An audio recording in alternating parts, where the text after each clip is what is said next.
Team की कारकर्दगी पर ना कोई नदामत, क्रिकेट फैंस के जज्बात का भी कोई एहसास नहीं। अबूरी हेड कोच आकिब जावेद के अंदाज ने शायकीन खेल को बहुत अजियत दी है। उन्होंने आज प्रेस कॉन्फ्रेंस की और धड़ल्ले से टीम सिलेक्शन का दिफा भी किया।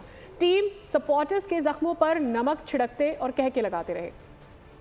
देखिए, एक्सक्यूज तो लाइफ में होता ही नहीं है, होना भी नहीं चाहिए।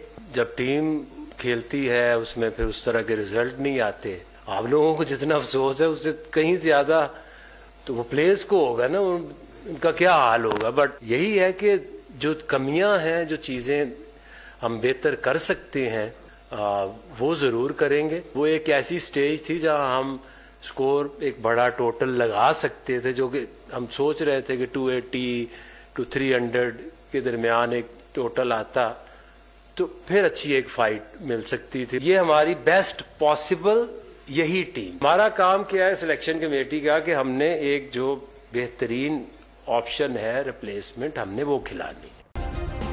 सब्सक्राइब करें और बेल दबाएं ताकि कोई खबर रह न जाए।